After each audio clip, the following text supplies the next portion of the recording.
Welcome in, my good people. Welcome to Salini HQ. What I bring to you today is going over a Saturday is what I call this. Going over a Saturdays. I usually bring 2 red trays, 2 green trays, and tell you what I do. We about process here, not profits. So if that's what you into, this is not the space for you. But today I do speak about size for a specific reason, because today we're more theme based, and I want to draw home to you something that we definitely have to pay attention to as traders, and it's letting it go.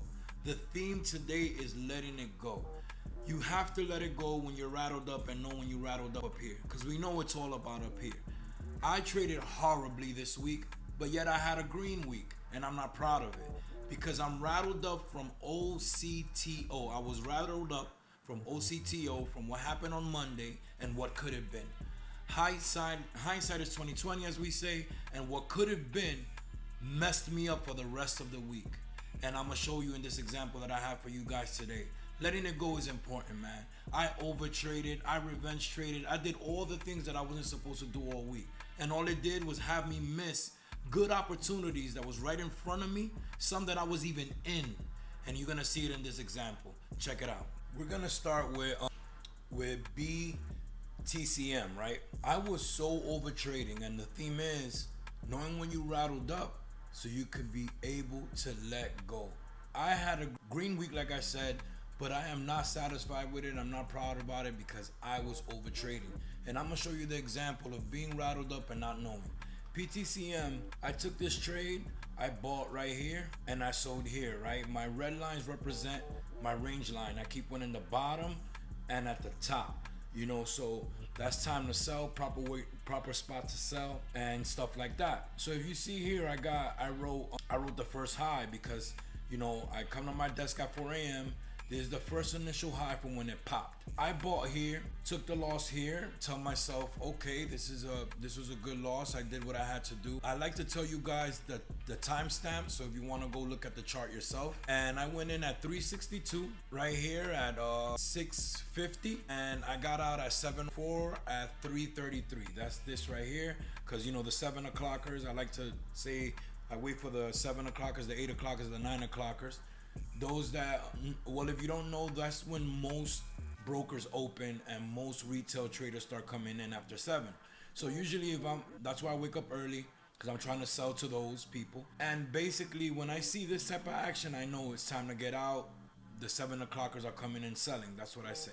So I'm telling myself, fine, good trade, had the frame, whatever. I'm basically justifying, because once I went back, and this is why journaling is important, once I went back and I really was paying attention, I have a maroon line here.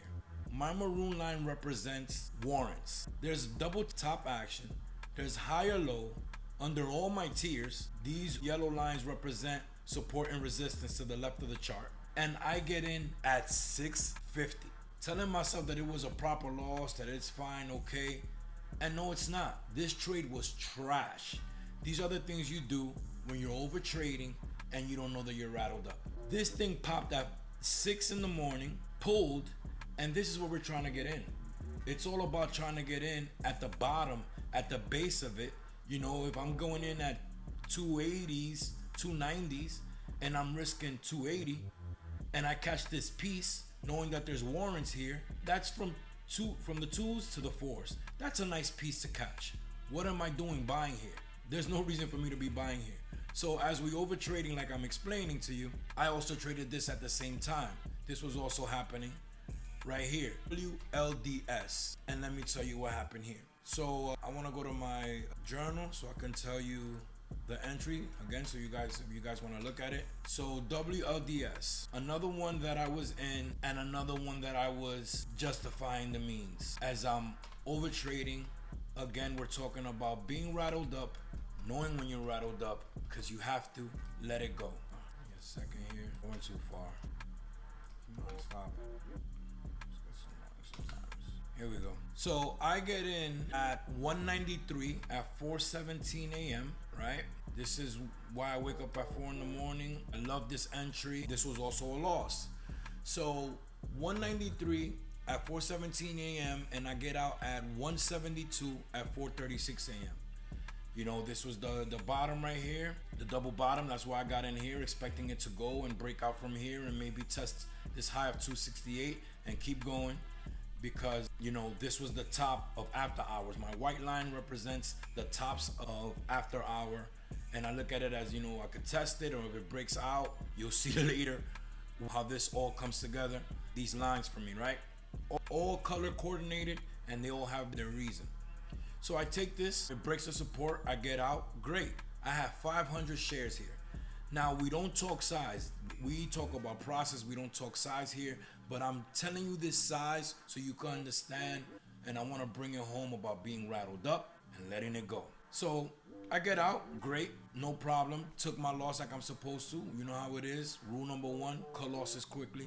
But this is what happens with the same trade. The support gets cracked, but it holds up and it returns. And we seen support action here from the same support action where it started.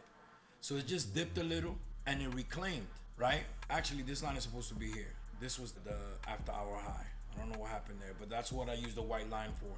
I let myself know that that's the high of the after hours, because I do my night scan at 7 p.m. So I'm here, and what I did, I ain't put no alert. Why? Because I'm rattled up. Why? Because I'm over trading and I'm doing too much. I was supposed to buy back those same 500 shares right here. Anyway, here, once you see this reclaiming right here, you get back in. I usually do, I buy it back. Even if I would have bought back the breakout right here at 267 from the high earlier at 410 to see if it's gonna test the after hour high.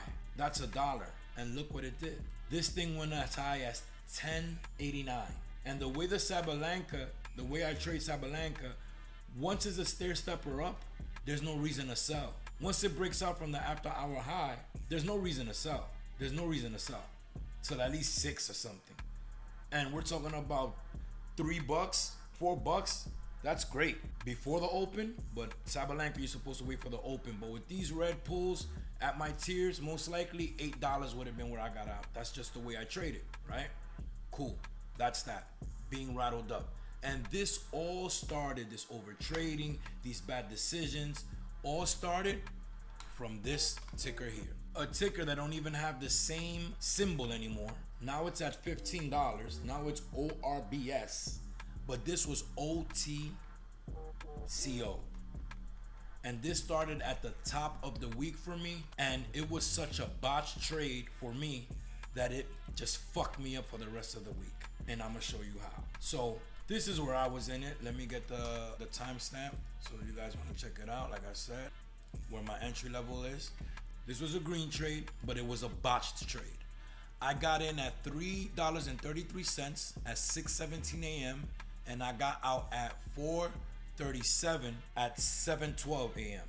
I got it marked here. So I take this trade. Again, we don't talk shares. This is about process, not profits. But to draw it, to bring it home, I'm talking size. I had 500 shares, right? In this particular, let me spot this where it's supposed to be. 712, I said. 437. That's this area, 437.12. Okay, that's around here. And I bought at 6:17 a.m. 6:17 a.m. 3:33. That's this area. Nice shot. Just how I like it. Above my tier level. As you can see, 255. That means that was the high of after hours. If it's not the high of after hours, it represents an important spot to the left of the chart. That's what my white lines, I don't know exactly where right now, but that's what that means. So my white lines, they're color coordinated like I explained earlier, and they have their reason, and I know they're important. The reason why I color coordinate them is that sometimes you see tickers in your scan and there's nothing like them popping up. You go to them and your line's already there that tell you the important spots on the chart. So this blue line represents breakouts or skies above. I did not have it blue, I had it red at the time of this trade, and it cost me. It cost me because I was jumping around. Like I said, I had an over trading week. I was doing too much this week. So when I took this shot, I was looking at something else. I came back, being that this was red, it's my range line. When I saw difficulty here, that's what made me get out here. I moved my human trailing stop. My trailing stop was right here at 395. When I got out and I came to my senses, I froze because I was supposed to buy back those 500 shares right here because this was skies above. And I noticed it, that's when I changed the color. This was originally red and I put it back to blue. Once I knew that this was skies above, I had to buy back those 500 shares because left to the chart, there is no resistance. This is why the blue line is right here. This is September 24. There is no resistance. And these are how these black swans happen. There's no resistance nowhere to the left of the chart. And this is the 5-year chart and it stopped at 24. So that let us know that there's no more information to the left of the chart. And that's exactly what it did. That's exactly what it did. I was in a black swan and I didn't react to it because unfortunately I didn't do what I was supposed to do. I didn't have my awareness. I didn't have it on. And this trade is what caused everything that I was telling you in the beginning. I was mentally rattled because the way Sabalenka is traded, there is no reason to sell. If I would have bought back the way I was supposed to here, right? The trailing stop is supposed to be at $4. It never came back to $4. Never came back to $4. It broke out, pulled, held above what we know to the left of the chart is the major breakout, the skies above breakout, and it took off. The way Sabalenka is traded, when it's a stair stepper, you wait till the open. The open was around here. And once it opens, we wait for the dip and rip. Again, the way Sabalenka is done is all about the tiers. So there was no reason to sell till right here. No reason to sell. The chart tells you what to do. I'm going to put a line right here. There was no reason to sell till right here. I'd rather that yellow. No reason to sell. And once you know you're in a black swan, once it dips and keeps going up and you have these gap ups, we know that we're in a squeeze, we're in a black swan, the chasers are gonna come, all this momentum for it to keep going. And that's when we've learned from the Tim line, the DVD from Guru Yoda, Tim line tells you slots, different time zones and different things that happen in those time zones. I recommend you get it. If you don't have it, go to Profitly and find it. Is it Profitly? How is it? Just in case you don't know. People that come from Guru Yoda's tree know what this is. But let me see real quick because I want to make sure I'm not giving you these different. Yeah, PROFIT.LY. He got DVDs. This is my number one mentor. He got DVDs there and he got one called Timeline that tells you different slots, different things. This is where I learned it from. So when you in this situation, I'm waiting till 12. I'm waiting till right here. I'm going to tell you till when I'm supposed to wait and just see what the chart is going to tell me. Because if I'm in from the 5s and we know we're in a black swan, this is the meaning of letting your runners run. So this is 12 right here. This line represents 12 noon. I have nothing and no reason to sell. Again, hindsight is 20. I know that's maybe what you're thinking right now, but I've seen this so many times. I'm a firm believer this happens 6 to 10 times a year. And all I want to do is catch at least 3 a year because of what it can do to your account, what it can do to your profits. This is where it peaked at in the 50s. That's why I say I would have never made it to the 80s. This thing went to $83, guys. Let's be clear. And now it's at the 15s. The way it's holding right here and consolidating here, the job is to wait for the second leg. And look what we get here. We get a double bottom at 34 ended up being a very strong spot, even later on to the right of the chart. And it tested that initial high and kept going. I don't think I would have made it to the 80s, but hey, man, let's say we lowballed it and I would have got it in the 40s. Let's say 48, 42 points, 42 points. Let's do math real quick. Let's do math real quick, guys. And we're going to take the point home right now because I know I don't want to ramble for too long. Let's do math right now, guys. I would have gotten 42, let's say. This is what we're talking about.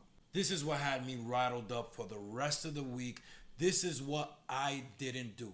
Let it go. It caused me to overtrade the whole week. I have a green week and I don't respect it. And it's by a small margin and not even by a lot. Let it go. Know when you rattled up. Now, if you're talking about being focused, performing properly, knowing where I'm at, if I would have never let this rattle me up, if I would have done what I was supposed to do with Wlds and it went up to the 10s, I have 500 shares, right? That would have been the buyback, right? Let's say I would have just got 6 of that. 6. This is what I missed. A nice $3,000 gain. a nice $3,000 gain, that would have been great. But instead for the week, I made half that because I was rattled up. I was overtrading, reaching, and doing too much. So that's all I wanted to bring home to you two guys today. That's the theme. Know when you rattled up. Know when it's time to let it go. And if you have to walk away, if you have to not trade for a day, do whatever's necessary. I have to practice what I'm preaching. We're going to grow together. Like I'm telling you, I'm here and I'm going to grow right in front of you, you know. And I messed up on Monday. I messed up on this trade. Look, now it's in the 15s. We can't be victims to the market, guys. We can't think that we can impose our will or do what we want or have things that we want to happen for us in the market. Because mother market don't give a fuck about our feelings. In 1 week, these guys went from the single digits to $83 back down to the 15s, and now they have another freaking ticker symbol. Now it's all ORBS. Look at it right here, RBS. This was OTCO from Monday. We got to understand that we got to follow our system, follow our rules, stick to our plans, trade our plans, and catch ourselves when we overtrading. Catch ourselves when we're doing too much. It's necessary. We can't keep digging the hole. I have a year being a long bias trader.